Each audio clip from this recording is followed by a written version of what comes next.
ओम ओम ओम ओम। हमने मानव देह पाया है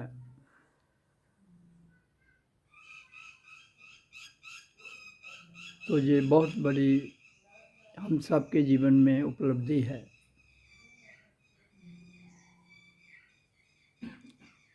कि मानव देह को पाने के बाद हमें इस बात को जानना है कि हम कौन हैं। तभी जाकर इस बात का ज्ञान होता है कि मानव देह की कितनी महत्ता है और मानव देह कितना महान है, जिसके लिए संसार की सारी शक्तियां जो देह के बिना हैं वो भी इस देह को पाने के लिए तरसती हैं।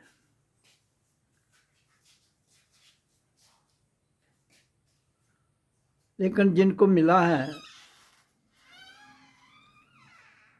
वो इस अनमोल रत्न को ना जानते हुए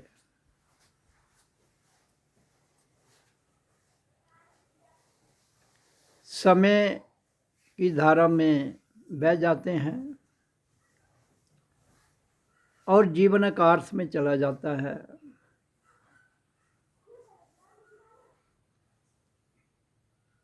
और फिर जब देह छूट जाता है, कुछ भी पास नहीं रहता है और फिर यहाँ की प्रथाएं, मान्यताएं जो सारी की सारी भूतकाल पर आधारित हैं, इंसान उन्हीं प्रथाओं में, उन्हीं मान्यताओं में फंस जाता है। वो सच है या झूठ है,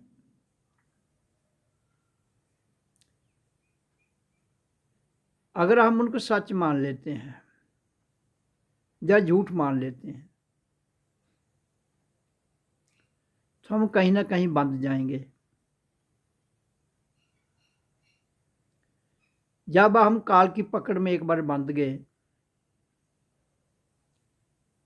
तो फिर काल छोड़ता नहीं है।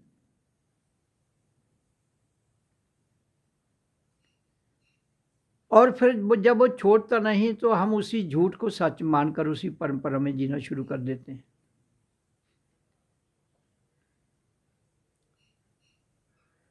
काल एक समय है जो श्वासों के साथ चलता है। श्वास एक जीवन है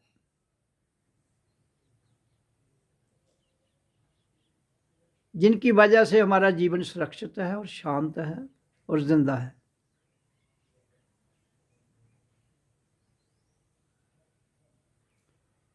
इसलिए जो जीवन है जिसकी वजह से हम जिंदा हैं, उसी शक्ति का नाम भगवान है।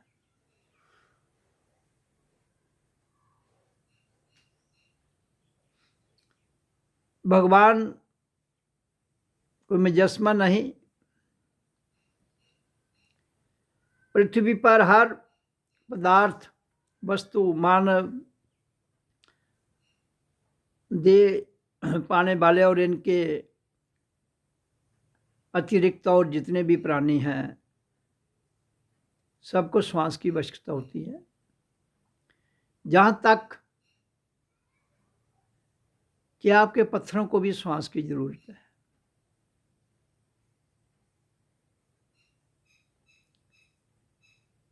इसलिए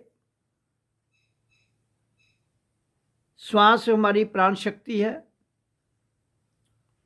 श्वास हमारा जीवन है और श्वास को साधना के लिए एक रास्ता है जिसको हम ध्यान कहते हैं। किसी भी शक्ति का किसी भी कर्म का फल लेने के लिए हमें उससे साधना पड़ता है। प्रकृति में साधे बिना हम उसका फल नहीं ले सकते। तभी तो संसार में ध्यान की विधि सर्वोपरि है, सबसे उत्तम है, सबसे बढ़िया है।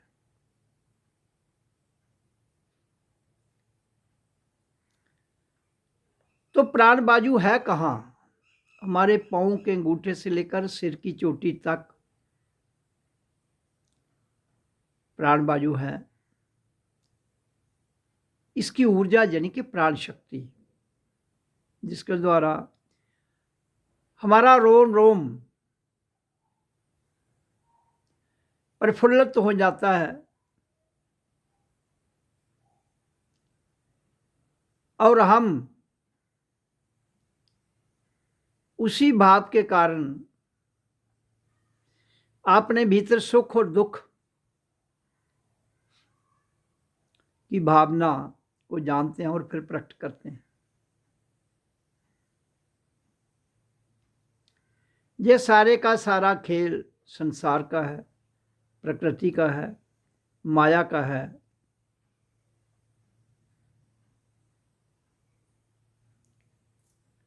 परमात्मा की ऊर्जा एक बार यहाँ आकर संसार की रचना कर दी उसने, और वो सर्वव्यापी है।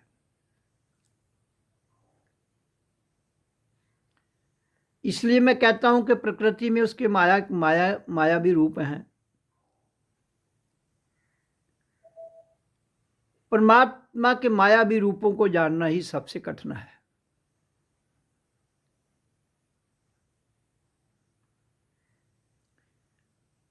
उसका सर्वप्रथम निजम है मनसा, वाचा और कर्मा। ये परमात्मा का प्रकृति में सबसे बड़ा सिद्धांत है। मनसा मैंने मन से, वाचा मैंने वचन से, कर्मा मैंने जो हम कर रहे हैं एक्शन कोई भी।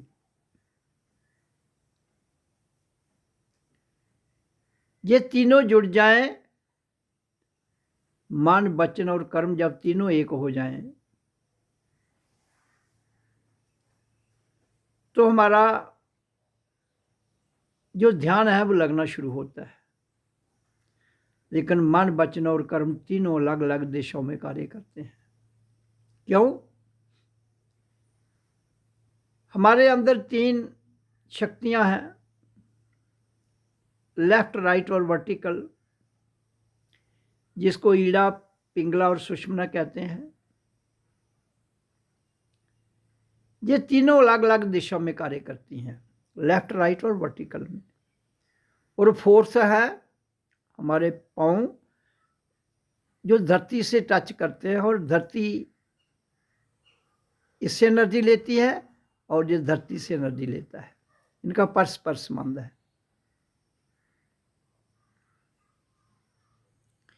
अब ये चारों शक्तियां कब इकट्ठी होती हैं? जब हम ध्यान की विधि के द्वारा जो मेरे जीवन का निचोड़ है, जिसको मैंने जाना है,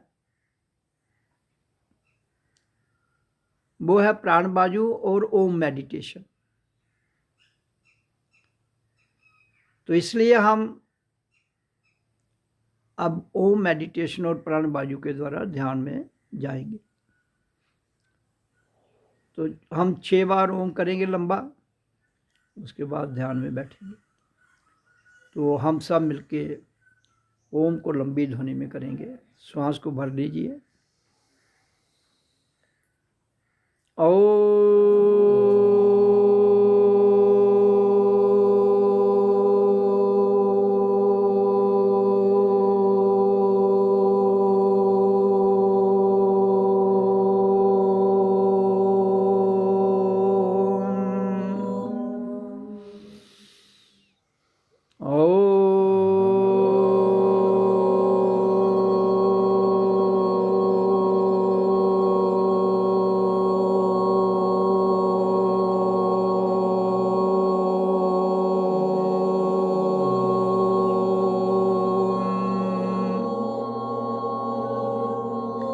प्राण बाजू को लंबा भर लिए, जैसे ओम का उच्चारण खत्म होता है।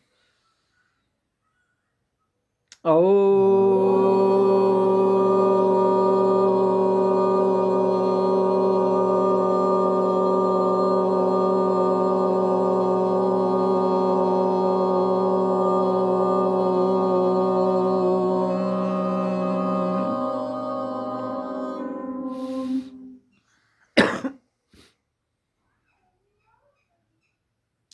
अब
आप श्वास को भरेंगे तो बिल्कुल मुंह बंद करके करेंगे।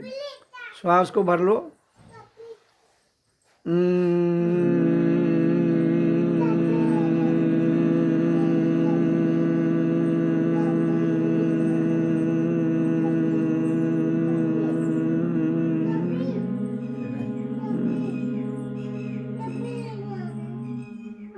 फिर श्वास को भर लीजिए।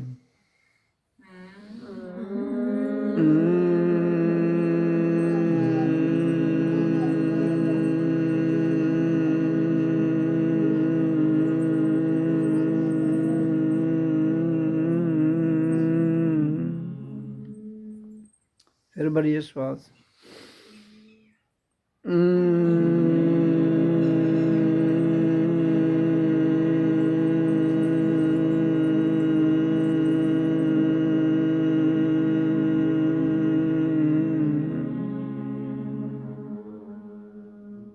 फिर भरिए।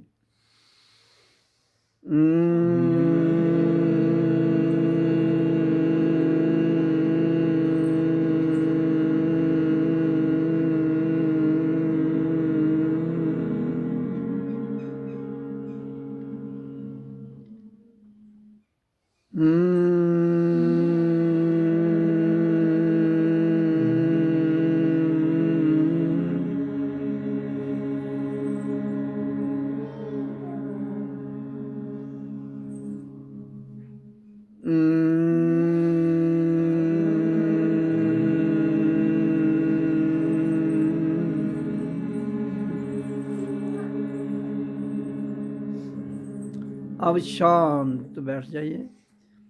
ओम सोहं ओम मैं हूँ, ये 5 शब्द याद रखना। ओम मेरे साथ बोलिए। ओम सोहं अहं सो ओम मैं हूँ।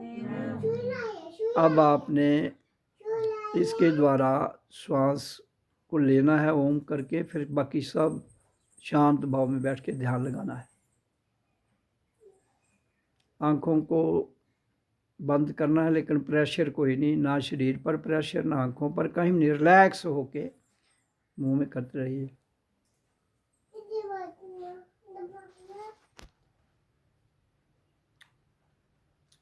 ओम के साथ श्वास को भरना है। सोहम ओम में कहना है शांत रोक कर, फिर श्वास को लंबा छोड़ देना है ओम के द्वारा।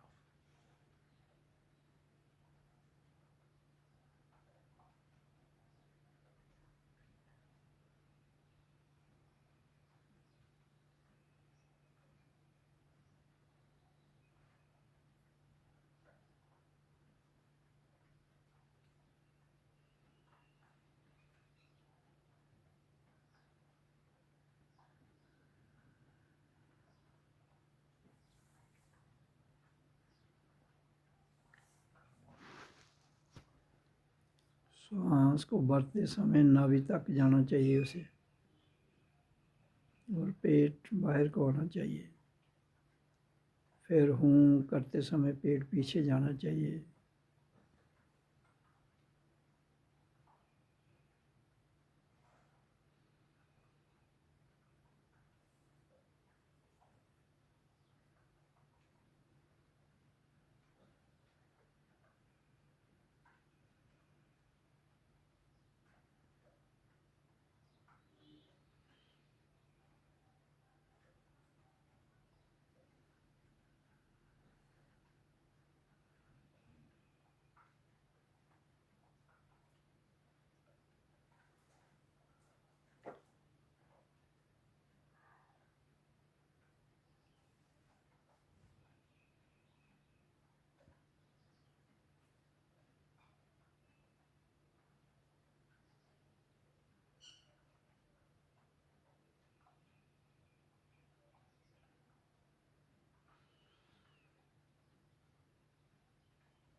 सांस को भरो।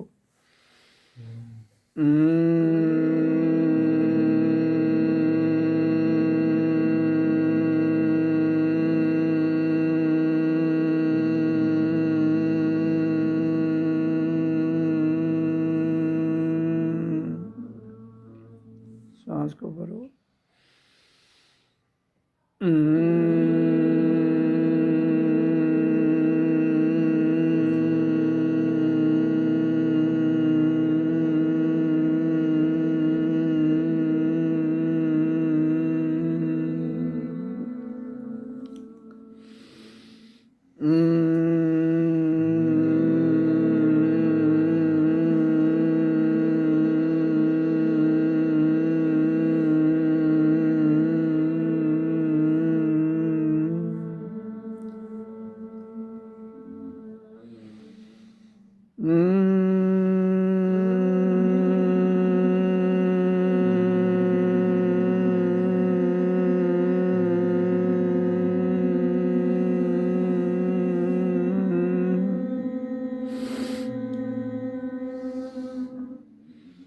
भरो श्वास को पूरा नाभि तक।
अब आप ना श्वास लेना है ना छोड़ना है, अपने आप श्वास आता है जाता है। ध्यान में बैठिए, शरीर को ढीला छोड़िए, ध्यान आ गया चक्कर में। सिर्फ श्वास को फील करना है, कुछ शब्द नहीं बोलना है। शरीर को रिलैक्स,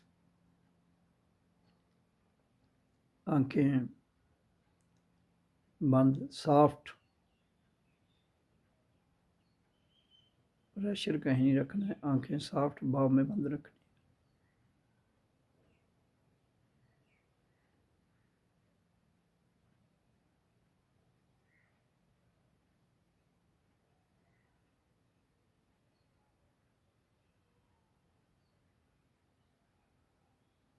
ध्यान भ्रिकुटी आ गया चक्कर में, सांस आ रही जा रही है।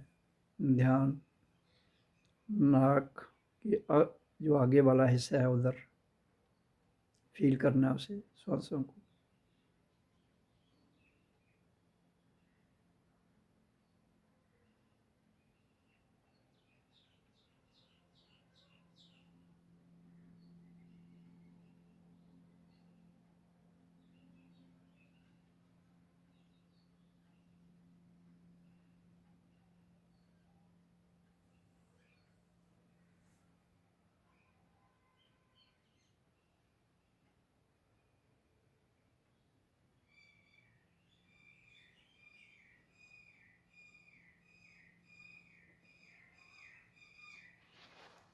ओम ओम ओम ओम ओम।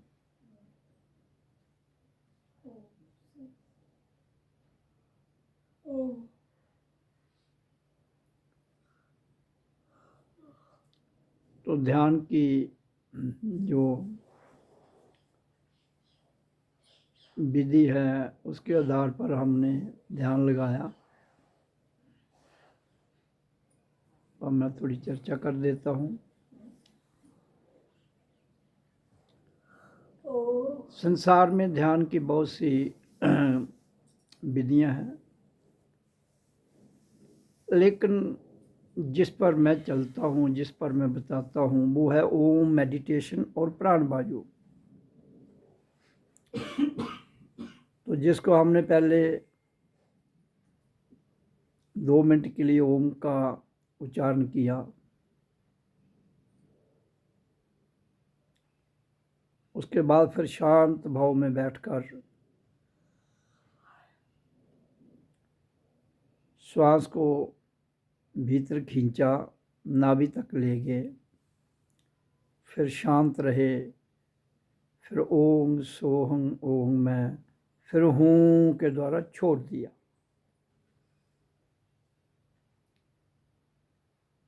उस क्रिया को आधे घंटे के लिए किया हमने। श्वास भरा ऐसे, फिर शांत बैठ गए, नाभि तक श्वास चली गई, फिर ओम सोहं ओम में हूँ छोड़ दिया शांत भाव में। आधा घंटा किया। अब इससे होता क्या है उसके बारे में थोड़ी चर्चा करता हूँ। चर्चा तो जितनी मर्जी कर लो, लेकिन फिर भी मैं ये बताने देना चाहता हूँ कि मैंने पहले ही बताया है, आप सबको पता है,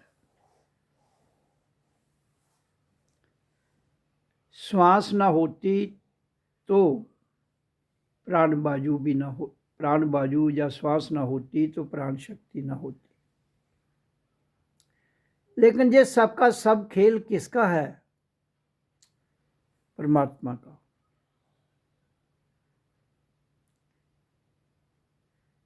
परमात्मा ने अपने खेल में एक इंसान को रचा, नर और नारी को, और फिर रचने के बाद उसने कहा तुम जानो तुम कौन हो। उसके बीच में एक बहुत बड़ी दीवार जो खड़ी हो गई, वो थी मायावी शक्तियां।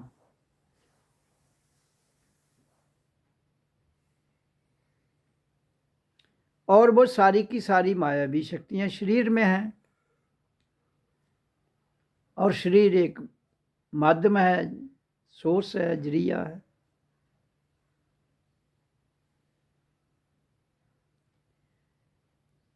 और उसके साथ सारी की सारी डोर जो थी वो काल के पास प्राण बाजू को दे दी कि वो कंट्रोल करेगी हमारे शरीर को हर प्रकार से। ध्वनि ओम की मेडिटेशन और प्राण बाजू जो श्वास हम लेते हैं, ये प्रकृति में दुनिया के 2 सबसे बड़े डॉक्टर हैं जो हर बीमारी का इलाज कर सकते हैं।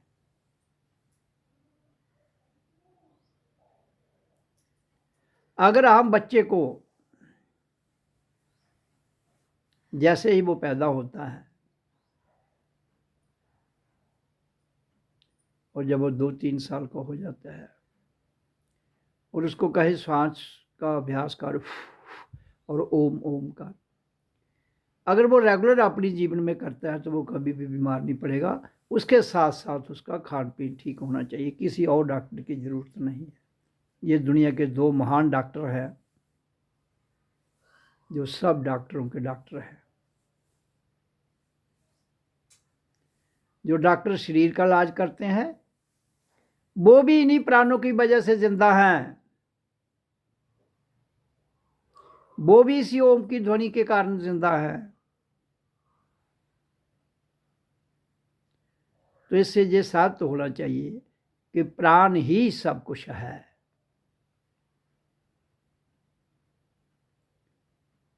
प्राण में आप संकल्प के द्वारा दुनिया की कोई भी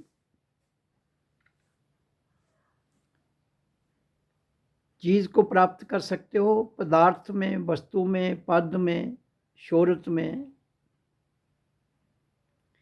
लेकिन मैं उसके विषय में इतनी रुचि नहीं रखता हूं, क्योंकि लोग जब सिद्धियों में पड़ जाएंगे तो इंसान का मन जो है बड़ा स्वार्थी है, वो अपने तक सीमित हो जाता है।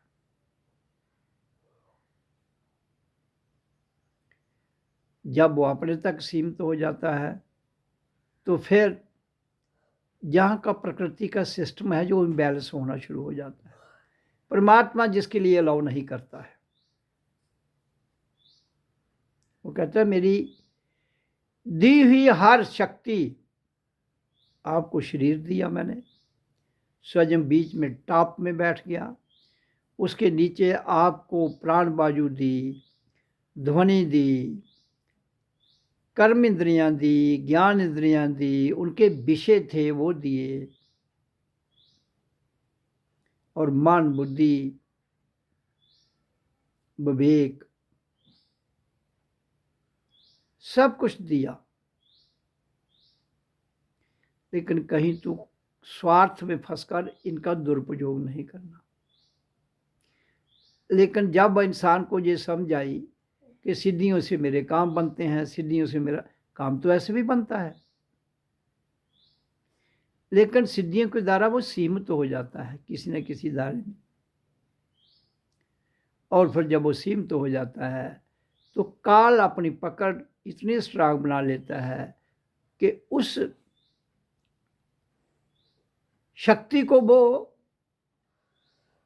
ये सारी काल्पनिक शक्तियां उनको इतना आधार मिल जाता है कि दुनिया उसी में फंस जाती है।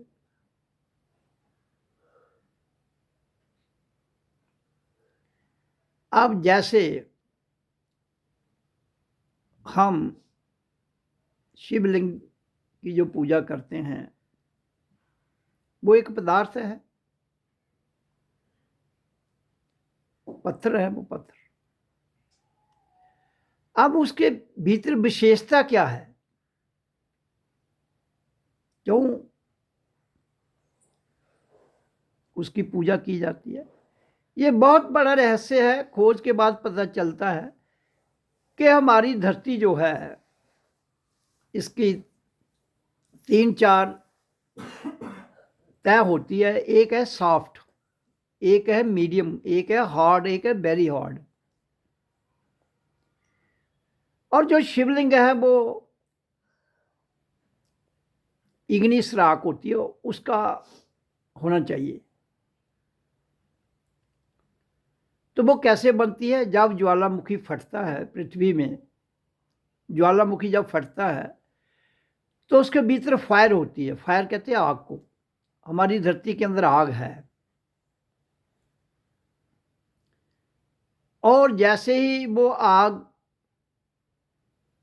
पृथ्वी के फटने के बाद बाहर आती है ज्वाला, तो उसमें कुछ पदार्थ बाहर आते हैं जो गर्म होते हैं, बाहर आ जाते हैं, और कुछ पदार्थ उसकी नीचे सतह में रुक जाते हैं। आग साइडों में फैल जाती है और फिर वहाँ वो रुक जाते हैं। और जो ऊपर की तह है वो उसको इग्निस राख कहते हैं, सॉफ्ट। जो भीतर की है वो उससे थोड़ी सख्त होती है। और जो ऊपर की सॉफ्ट राख है जिसका लिंग रखा जाता है, जब हम उसके पास बैठ के मेडिटेशन करते हैं, ओम नमः शिवाय, तो ओम नमः शिवाय ही क्यों किया जाता है? क्योंकि ओम मालिक है, शिव ज्योत है, और जो उसके पीछे सॉफ्टपन है जिसको पोरस कहते हैं, छोटे छोटे छोटे छोटे उसमें कान में गैप होते हैं, उनमें जो ओम की एनर्जी है वो चली जाती है उस स्टोन में। जब उस स्टोन में वो एनर्जी चली जाती है, एनर्जी हमारे द्वारा दी जा रही है, मैं फिर आपको ये स्पष्ट कर देता हूं, एनर्जी इंसान के द्वारा दी जा रही है, लेकिन उस पत्थर में एक खासियत है कि वो अपनी एनर्जी को 5000 साल प्रिजर्व कर सकता है। जो स्टोन वर्शिपिंग की बात कर रहा हूं मैं, तो जो एनर्जी हम वहां बैठ के ओम करेंगे, अगर 5000 साल उसमें उसकी एनर्जी स्टोर रहती है। इसलिए अगर आप किसी मंदिर में, अब ये जो पत्थर मंदिरों में ये शिवलिंग रखे गए हैं इन्होंने बना के, अब वो पोर्स उस इग्निस राख के हैं या नहीं है मुझे नहीं पता है, लेकिन मैं जो खोज के आधार पर बता रहा हूँ अपनी खोज के, कि उसमें जो सुराख होते हैं उसमें 5000 साल तक हमारी ऊर्जा प्रिजर्व रहती है। तो अगर आप उधर बैठेंगे तो 5000 साल तक आपको मिलती रहेगी। अगर कैरी ऑन रखेंगे तो सदैव बात से ऊर्जा मिलेगी। लेकिन हमने वहां तक सीमित नहीं रहना। फिर मैं कहूंगा कि वो प्रतीक है। आपको अल्टीमेट जो हम ध्यान की विधि करवाते हैं वो आपको अल्टीमेट अपने आप से मिलाएगी। वो एक सिद्धि है। क्या? जो शिवलिंग में ऊर्जा जमा हो रही है वो एक स्टोर है, हो जाएगा, जिसके द्वारा आपको ऊर्जा मिलेगी, जिससे आपके छोटे मोटे काम हो जाते हैं। लेकिन अल्टीमेट जो है सत्य तक, आप परम धाम तक, जिसकी मैं चर्चा करता हूँ, वहाँ नहीं पहुँच पाएंगे। वो इसलिए मैं बता रहा हूँ कि जैसे ही हम, अब हमारे नीचे मूलाधार है जो बिल्कुल इस तरह बना हुआ है, स्ट्रांग है वो सदियों से। अब उसको ओम के द्वारा वो पिघलता है तो यहाँ आकर जो लावा फटता है, एक पृथ्वी से, एक मैं इंसान के भीतर से बात कर रहा हूँ, जब वो यहाँ फटता है तो यहाँ से वो एक ऊर्जा जो निकलती है, फिर हमारे पास वो एनर्जी आ जाती है जो एक पत्थर में 5000 साल के लिए रह सकती है। तो हमारे पास कितनी देर रहेगी वो? तो हम अमर हो जाते हैं, मरते नहीं हैं। शरीर ने तो जाना है, जीव आत्मा जो है वो अमर हो जाएगी। लेकिन चूंकि अब संसार में इंसान को, मैंने बहुत बार कहा है, आज फिर कह रहा हूं, प्रतीक में फंसा दिया है।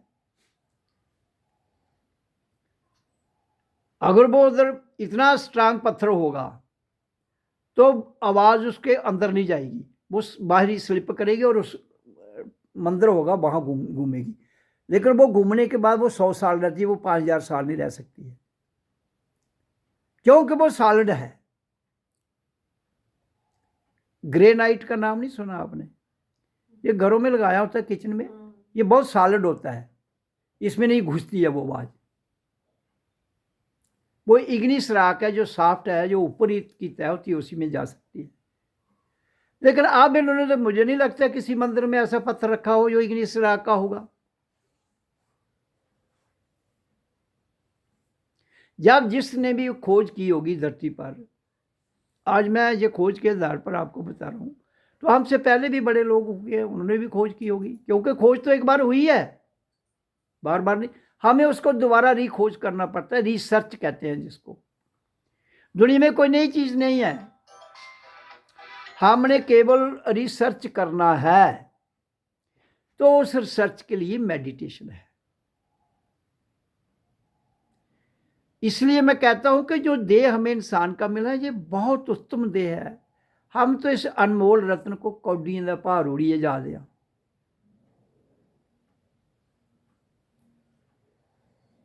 अब मकान बनाना ठीक है, बनाओ, रहना है उधर, लेकिन उस पर इतनी ऊर्जा मत लगाओ, वो छीना जाएगा, वो आपसे छीना जाएगा।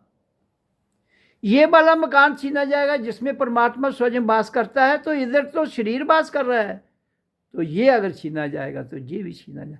इसलिए जो चीज़ें छीनी जाती हैं उस पर ज़्यादा एनर्जी नहीं लगानी होती है।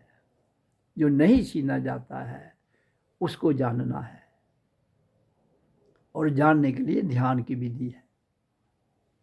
सिंपल सा ये है। तो प्राण बाजू के द्वारा जब हम अपने भीतर से सुषुप्त शक्ति को,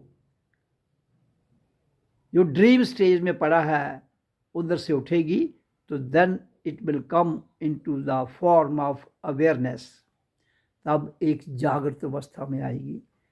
तो हमारे अंदर जो हम जहाँ से जब वो ऊर्जा फैली जाएगी तो पूरे ब्रह्मांड में फैलेगी।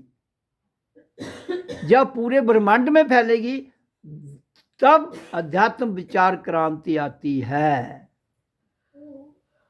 संसार तो चंद सिक्कों में फंस गया है, चंद सिक्कों में फंस के रह गया है। मैं नहीं कहता हूँ दौलत नहीं होनी चाहिए, सब कुछ होना चाहिए।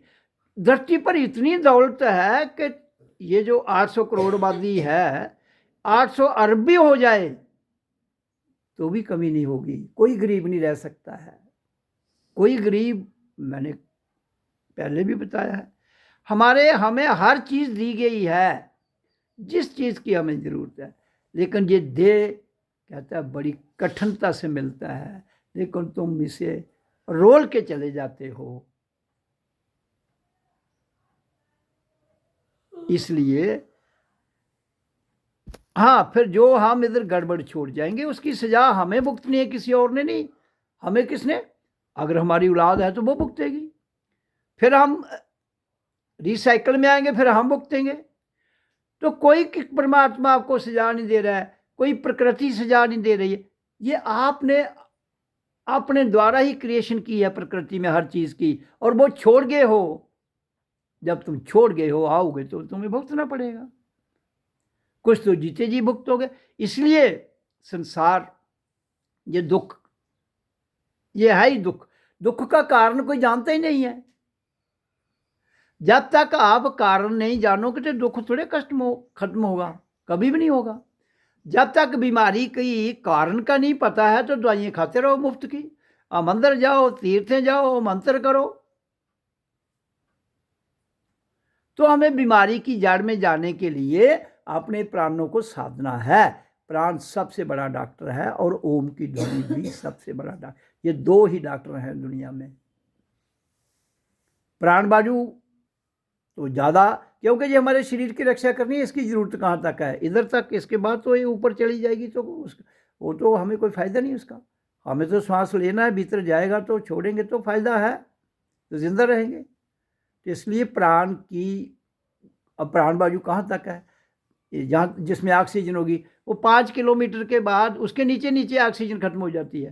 तो अगर हम किसी पहाड़ी पर चले जाएं, जैसे हिमालय की पहाड़ी है, उसकी हाइट है 29,000 फीट, से 30,000 लगा लो, तो उसको आप तकसीम कर दो 5 से, तो 6 मील हो गए, 6 10 किलोमीटर रफली। तो 10 किलोमीटर हाइट है उसकी, किसकी? हिमालय की। समुद्र तल से जीरो वहाँ है, वहाँ 10 किलोमीटर। तो वहाँ ऑक्सीजन है नहीं, आप उस पर पहुँचोगे जिंदा एक भी नहीं रहेगा। और जाना तो ऑक्सीजन लेनी पड़ेगी साथ में, तो ऑक्सीजन तो जहाँ से लेनी पड़ेगी, तो लाइफ गई। तो इसलिए जो प्राण वायु है उसको अगर हम साध लेते हैं, और साधी कैसे जाएगी, जो मैंने तरीके बताए, इसके बिना और कोई तरीका नहीं। 2 से 5 मिनट उच्चारण मैंने बताया जो, उसके बाद लंबी श्वास नाभि तक ले जानी है, रोकनी है उधर कितनी, उधर ओम सोहम ओम मैं, ये 4 अक्षर कहने हैं। फिर 5वें पर वो छोड़ देनी है लंबी, इतनी लंबी के पेट को पीछे ले जाओ, खाली हो जाए। फिर जब खाली जाए फिर खींचो, फिर वो 4 अक्षरों को कहो, फिर लंबी छोड़ दो। आपने कुछ करना नहीं है, खुद ही सद जाएगी, खुद ही ध्यान लग जाएगा। लगाना नहीं है आपने, लगेगा इसके साथ। कहता आज नहीं तो कल, परसों, चौथ, लेकिन लगेगा एक दिन जरूर, और अपने आप लगेगा। जब हम ऐसा करने में अचूक अवस्था में चले जाते हैं, अचूक करते हैं जब हमें अनहद नाद ध्वनि सुनाई देती है, और यहाँ जब ये ज्वालामुखी फट गया तो जोत बाहर आ गई, तो वो जोत यहाँ रहती है, तो वो जोत और ये अनहद नाद ध्वनि दिखती है। फिर आप शांत बैठो, ये सुनाई दे रही है, सुनते रहो, ये प्रकाश है, बस ऐसे मस्ती में बैठ जाओ, रिलैक्स होके, फिर कुछ नहीं करना है, सांस आ रहा है जा रहा है। इस अभ्यास को रोज करना है। किसको, जिसने इस धरती पर जन्म लिया है, वो नर हो या नारी हो। और विशेष रूप में ये जब तक स्कूलों में इम्प्लीमेंट नहीं होगा ध्यान का मार्ग, तो कभी भी शांति नहीं आ सकती, और गरीबी भी नहीं हट सकती, ये जो मर्जी कर ले। तो मैं एलानिया कहता हूं कि गवर्नमेंट ने स्कूलों में ध्यान की विधि हर बच्चे को छोटी क्लास से लेकर मैट्रिक तक, उसके बाद हायर क्लासेस में, फिर उसके बाद आगे, इसका एक कंपलसरी सब्जेक्ट रखो जिसके सबसे ज़्यादा नंबर होने चाहिए। अगर इसमें कोई पास नहीं होता है तो उसको समझो वो पास नहीं है। पूरी दुनिया की साइंस, पूरी दुनिया का खजाना, पूरी दुनिया की दौलत केवल मात्र जब हम सांस खींचते हैं रोकते हैं, उसमें संकल्प कर लो आप, आपके पास पूरी दुनिया की साइंस के तरीके, पदार्थों को पाने के, और जो भी आपकी ज़रूरत है उसकी खोज आपके समक्ष आ जाएगी, और आप उसको, ये साइंसदान क्या है, ऋषियों को साइंसदान कहते हैं, खोज करते हैं। तो ये खोज आती है केवल प्राणों को कंट्रोल करने से। क्यों? इससे हमारी बुद्धि विकसित होती है, इससे हमारा दिमाग के जो सेल है वो जिंदा हो जाते हैं, जो डेड पड़े हैं, और वो एक्टिवेट हो जाएंगे। फिर आपके पास नई नई स्कीमें आना शुरू हो जाती हैं। तो आज के युग में तो ज़्यादा मुश्किल नहीं है।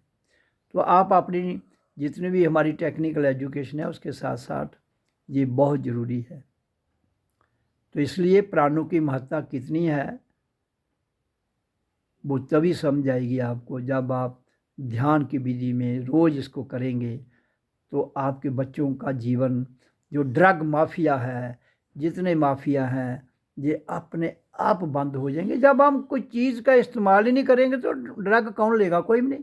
लेकिन अगर आप बच्चों को गलत रास्ता दोगे, जो आप स्कूलों में नहीं करवाते हो, तो ये तो जब आदमी यंग होता है वो कहीं ना कहीं भटक जाता है। अगर उसके पास कोई काम नहीं है तो काम तुम्हारे पास है नहीं।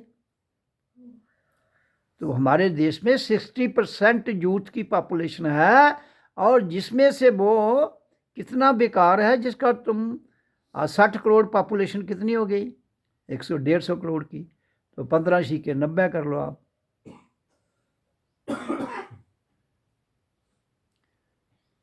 तो इतने जो युवा पीढ़ी है,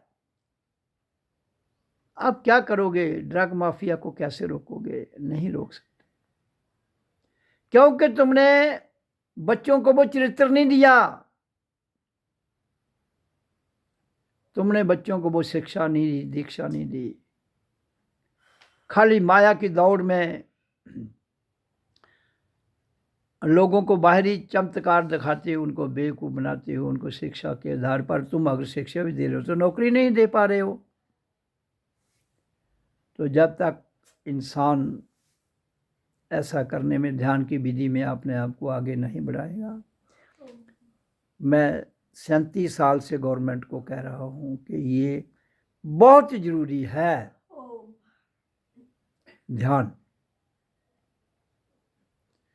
लेकिन आप अपने वोट बैंक की नीति के आधार पर इसको लागू नहीं करते हो, हमारे वोट चले जाएंगे। आप करो, ये आपका काम है, मेरा काम है आपको बताना। इसलिए तो मैं वाणी में आपको ओम मेडिटेशन और प्राण वायु की महत्ता बता रहा हूँ। यही है दो दुनिया के सबसे बड़े डॉक्टर। और श्वास किसी की चली जाए तो कोई दुनिया का डॉक्टर जिंदा करके बताए। और मैं ये कह सकता हूँ कि जो आदमी अपने श्वासों को कंट्रोल कर लेता है वो अपनी मर्जी से शरीर छोड़ सकता है। बाकी कोई दुनिया की आपके पास मेडिकली ऐसा रिसर्च नहीं हुई है कि किसी को भी आप जिंदा रख सके। हाँ, आप भी तो थोड़ी देर के लिए उसको ऑक्सीजन पर जिंदा रख लेते हो थोड़ी देर।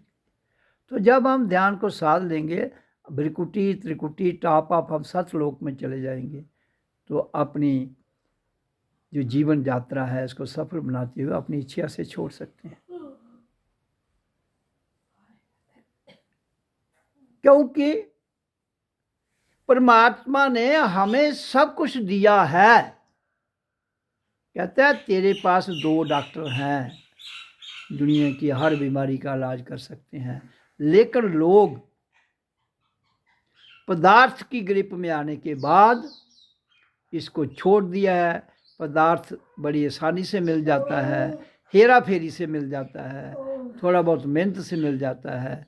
और थोड़े चालाक लोग जो है वो और ज़्यादा इकट्ठा कर लेते हैं। फिर वो पदार्थों से पदार्थों का इलाज ढूंढते हैं, वो नहीं होता है। लेकिन ओम और प्राण वायु ये 2 हमारी प्रकृति में डॉक्टर हैं। इनसे दोस्ती कर लो। इनसे दोस्ती करने का मतलब है रोज़ मेडिटेशन करना। 24 घंटे में 2, 3, 4 घंटे कम से कम तो कर लो। 20 घंटे फिर भी आपको बचते हैं, बाकी जो काम करो। लेकिन कहानियों में, किस्सों में, बातों में, मान्यताओं में, प्रथाओं में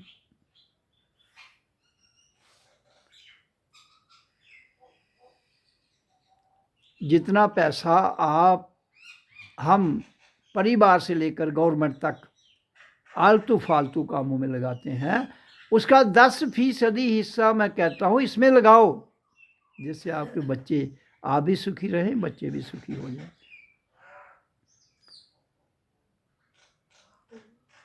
इसलिए इस अध्यात्म विचार क्रांति को फैलाने के लिए तन मन धन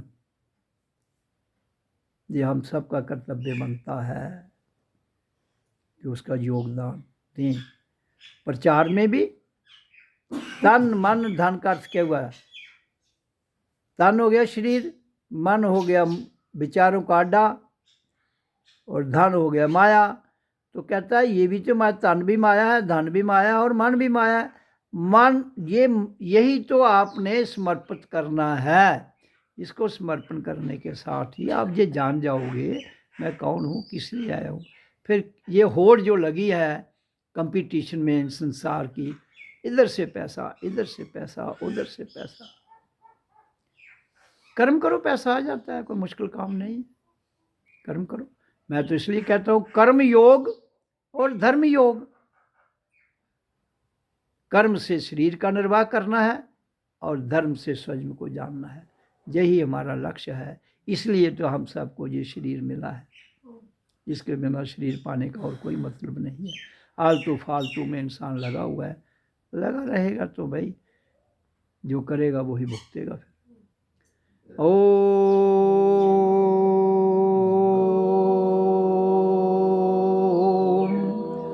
ओम ओम ओम ओम ओम ओम।